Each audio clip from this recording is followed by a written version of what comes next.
Tu as grandi avec une douleur que personne ne comprend, une sensation d'abandon, d'injustice, de vide, comme si tu portais un poids que personne d'autre ne peut voir. Depuis ton enfance, il y a eu ce silence autour de toi, ces pleurs nocturnes, cette impression de ne pas être comme les autres. Et si je te disais que rien de cela n'est une malédiction? Et si c'était un signe? Ce que tu vis depuis des années n'est pas un hasard, c'est une initiation. Un processus choisi, guidé, imposé par Allah subhanahu wa ta'ala uniquement à ceux qu'il appelle en secret, ceux qu'il veut élever, ceux qu'il veut transformer. Dans le mysticisme islamique, tout a un sens profond, même la douleur, surtout la douleur, car derrière ces épreuves invisibles se cache quelque chose de rare, un éveil spirituel. Beaucoup passent leur vie à se demander pourquoi Allah ne répond pas, pourquoi ils souffrent, prient, jeûnent, et pourtant restent seuls, incompris, brisés. Mais ce que peu savent, c'est que les âmes choisies sont travaillées dès l'enfance, marquées, façonnées. Et cela passe toujours par des épreuves silencieuses que le monde ne voit pas. Dans cette vidéo, tu vas découvrir les 4 douleurs précises que subissent ceux qu'Allah a choisis depuis l'enfance. Des douleurs que la médecine ignore, que la psychologie ne peut expliquer, mais que le Coran éclaire par ses mystères. Et si tu ressens l'une d'elles, peut-être es-tu sur un chemin que personne autour de toi ne peut comprendre, mais que le monde spirituel connaît bien. Alors reste avec moi jusqu'au bout. Ce que tu vas entendre peut littéralement changer ta compréhension de toi-même, de ta souffrance et de ton lien avec Allah subhanahu wa ta'ala. Et avant de plonger dans ces révélations, prends un instant. Si tu te sens concerné, si tu vis ce que je décris, abonne-toi maintenant à cette chaîne. Beaucoup regardent les vidéos sans s'abonner, mais toi, tu sais que si tu es ici, ce n'est pas un hasard. Et tu ne peux pas te permettre de rater ce qui vient. Car parfois, la réponse qu'on attend depuis des années arrive par une simple vidéo. Et cette vidéo pourrait bien être celle-là. Il y a des enfants qui naissent avec un regard étrange dans les yeux. Pas étrange dans le sens négatif, non, mais étrange pour le monde. Des yeux qui dérangent, qui déroutent, qui semblent porter une vérité trop grande pour leur âge. Dès les premières années, ces enfants sont rejetés. Par leur propre famille parfois, par leurs camarades de classe, par des adultes qui ne savent pas pourquoi ils se sentent mal à l'aise en leur présence. Ce rejet n'est pas une coïncidence. Dans le cadre de l'islamique mysticisme, cela s'explique par une règle silencieuse. Quand Allah subhanahu wa ta'ala choisit une âme, il l'isole du monde humain pour mieux l'ancrer dans l'invisible. Ce rejet, douloureux et profond, est la première étape d'un appel spirituel. Un élu d'Allah n'est jamais façonné dans le confort. Il est brisé, blessé, incompris. Il ne se sent à sa place nulle part, et c'est précisément là que commence sa formation secrète. Car comment développer une reliance authentique avec Allah si ton cœur est rempli des voies du monde? Le rejet est un effacement stratégique. Il vide l'âme de l'illusion d'être aimée par tous pour qu'elle apprenne à être soutenue par l'unique. Ce processus provoque des douleurs terribles, sentiments d'abandon, crises d'angoisse, mutisme émotionnel, mais ces douleurs sont les outils invisibles d'Allah. Il les utilise pour sculpter en toi une foi que personne ne pourra jamais te voler. Tu penses peut-être que tu étais trop sensible, trop fragile, trop différent. Mais ces défauts étaient en réalité les signaux d'un spiritual awakening précoce. Le rejet que tu as subi n'était pas contre toi, mais contre ce que tu portais. Une lumière que les autres ne pouvaient supporter. Une intensité intérieure que même toi, tu ne comprenais pas encore. Et c'est pour cela que le rejet t'a suivi comme une ombre. Tu n'étais pas destiné à briller comme les autres. Tu étais destiné à traverser l'obscurité pour mieux comprendre la lumière. Et regarde bien. Ceux qui ont été les plus rejetés sont souvent ceux qui développent l'intuition la plus aiguisée, l'empathie la plus profonde, la foi la plus vraie, parce qu'ils ont appris à survivre sans applaudissements, parce qu'ils ont appris à entendre Allah dans le silence. Et ce silence, c'est justement ce qui t'a préparé à recevoir des vérités que peu d'êtres humains peuvent entendre. Occult knowledge in Islam n'est pas donné à ceux qui cherchent le confort. Il est transmis à ceux qui ont été rejetés pour ce qu'ils sont, pas pour ce qu'ils font. Ce rejet devient alors une preuve, une trace, une bénédiction cachée dans une plaie ouverte. Alors si tu ressens encore aujourd'hui cette douleur du rejet, ne la nie pas, ne cherche plus à la faire taire. Regarde-la en face, honore-la, car c'est par elle qu'Allah t'a parlé en premier. Et ce langage silencieux, cette distance sociale, cette solitude imposée depuis l'enfance, était peut-être le premier sceau divin sur ton âme. Le Coran dit dans la sourate Al-Baqarah de Allah n'impose à aucune âme une charge supérieure à sa capacité. Si tu as été rejeté, c'est que ta capacité à supporter l'invisible était déjà exceptionnelle. Et ce n'est que le début. Il n'y a rien de plus douloureux pour une âme croyante que de prier avec intensité et de n'obtenir aucune réponse. Des années à lever les mains, à pleurer la nuit, à poser des questions dans le cœur, et pourtant, rien. Pas de signe visible, pas de changement immédiat, pas de soulagement. Ce silence d'Allah subhanahu wa ta'ala devient alors une blessure spirituelle. Beaucoup en viennent à douter. Suis-je maudit ? Est-ce que mes prières sont rejetées ? Mais ce que l'on ne comprend pas, c'est que ce silence est un langage spirituel en soi. Dans l'islamique mysticisme, le silence divin n'est jamais un abandon. C'est une méthode d'enseignement réservée aux élus. Un enseignement qui ne passe pas par les mots, mais par l'absence apparente, pour forcer l'âme à chercher plus profondément. Ceux qu'Allah veut vraiment élever sont souvent ceux à qui il ne répond pas immédiatement, car une réponse rapide satisfait l'ego, mais une réponse retardée purifie le cœur. Et parfois, Allah n'offre pas une réponse, mais une transformation intérieure. Tu demandes qu'il change ta situation ? Et si, en silence, il était en train de te changer, toi ? C'est cela, l'un des grands secrets de l'occult knowledge in Islam. Allah agit dans le non-dit, dans le non-vu, dans le non-immédiat.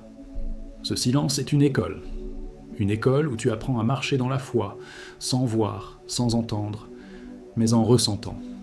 Et seul un cœur que la douleur a purifié peut comprendre ce genre de communication divine. Le silence d'Allah te vide de toutes les illusions. Tu ne t'accroches plus aux résultats, ni aux signes extérieurs, ni aux délais. Tu t'accroches uniquement à lui. Et c'est précisément ce que veut Allah subhanahu wa ta'ala, que tu ne fasses plus confiance à rien d'autre qu'à sa sagesse infinie. Ce silence devient alors un miroir de ton intérieur. Il te montre tes attentes, tes peurs, tes manques, et en même temps, il les soigne, lentement, profondément, de façon invisible. Et dans ce processus, tu grandis, tu t'éveilles. Tu passes du croyant au connaissant, du pratiquant à l'intime. C'est là que naît le vrai spiritual awakening. Tu penses que le silence est vide, mais il est rempli de réponses que seuls les patients peuvent entendre.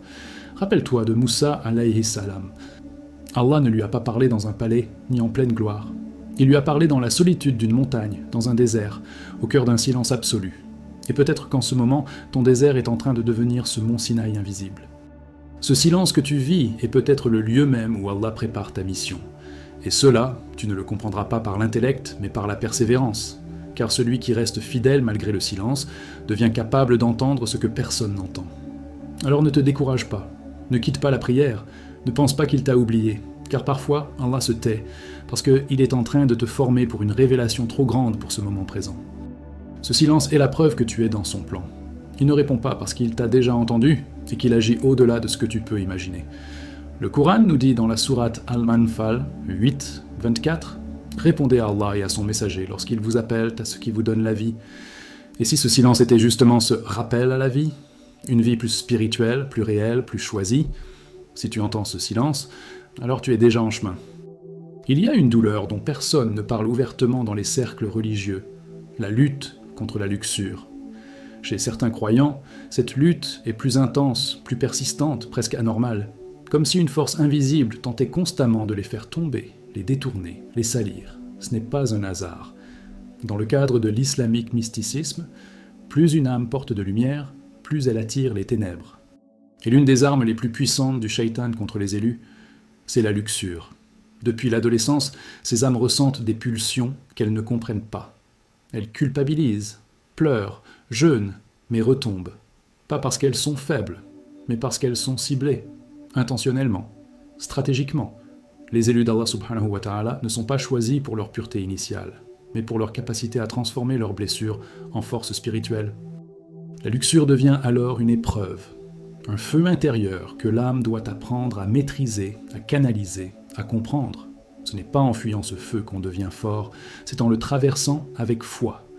Et cela demande plus que des prières, cela demande une compréhension profonde de soi, une discipline sacrée et surtout une reliance constante avec Allah.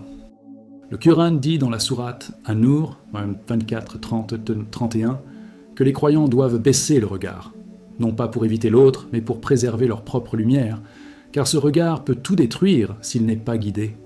La vérité, c'est que beaucoup d'élus tombent dans la luxure, non pas parce qu'ils la cherchent, mais parce qu'ils sont spirituellement en feu. Leur énergie est intense, leur cœur est ouvert, et si cette puissance n'est pas dirigée vers Allah, elle est déviée. C'est là qu'interviennent les attaques invisibles, les rêves impurs, les pulsions soudaines, les chutes répétées. Tout cela n'est pas qu'un problème de comportement. C'est souvent un symptôme d'un éveil spirituel mal canalisé. Le shaitan ne gaspille pas ses flèches sur les âmes froides. Il les réserve à ceux qui sont en train de se rapprocher de la lumière. Et chaque chute est une tentative de retarder ce rapprochement. Mais il y a un secret. Chaque fois que tu tombes et que tu te relèves, tu deviens plus dangereux pour les forces invisibles.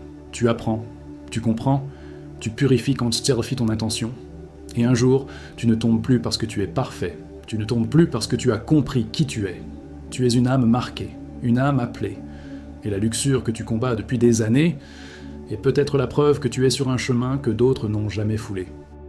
Le chemin de ceux qu'Allah teste dans le feu pour les rendre plus solides que l'acier. Et si tu regardes bien, tu verras que chaque chute t'a appris quelque chose sur toi et sur lui. Alors, au lieu de te haïr pour ce que tu ressens, commence à te connaître. Demande à Allah subhanahu wa ta'ala de te guider dans cette tempête intérieure, car parfois, c'est dans la plus grande tentation que naît le plus grand éveil spirituel.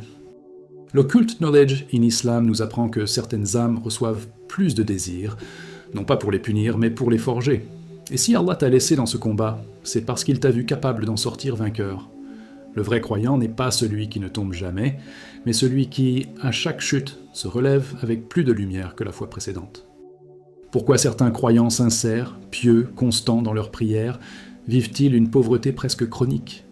Pourquoi leurs projets échouent-ils encore et encore, malgré les efforts, la discipline, les invocations ?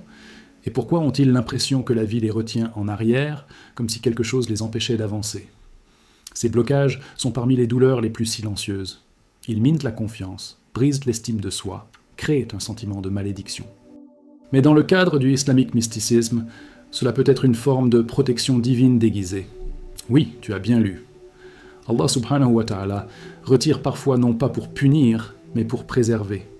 Car l'argent, la réussite, la visibilité, même dans des activités licites, peuvent corrompre l'âme qui n'est pas encore stabilisée. Et un élu en construction est une âme fragile, forte en potentiel, mais vulnérable face à l'orgueil, au pouvoir, aux illusions de ce bas monde. Alors Allah ferme les portes, il assèche les ressources, il bloque les chemins, non pas pour t'humilier, mais pour t'empêcher de te perdre.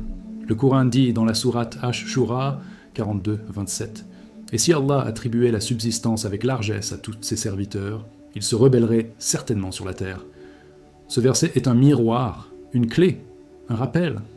Certains blocages sont en réalité des preuves d'amour divin. Ce que tu appelles malchance ou injustice est peut-être un signe que tu es vu, suivi, retenu pour quelque chose de plus grand. Dans l'occulte knowledge in Islam, on apprend que certaines âmes sont volontairement gardées dans l'ombre jusqu'à ce que leur lumière intérieure soit prête. Et cette lumière ne naît pas dans le confort. Elle naît dans la frustration, la résistance, la patience. Si tu traverses des années de pauvreté, de rejet professionnel, d'instabilité financière, ce n'est pas forcément parce que tu fais quelque chose de mal. C'est peut-être parce que Allah t'enlève ce que tu veux, pour te préparer à ce que tu n'oserais jamais demander. Et parfois, c'est précisément cette sensation d'échec permanent qui te pousse à retourner à l'essentiel, à purifier ton intention, à réapprendre à vivre avec peu, à prier sans attente, à faire confiance sans preuve. C'est là que naît le vrai spiritual awakening. Car quand tout est bloqué autour de toi, il ne te reste plus qu'un seul chemin, celui vers l'intérieur, et c'est ce qu'Allah voulait depuis le début. Que tu entres en toi-même, que tu retrouves le silence sacré, que tu réalignes ton cœur avec sa volonté.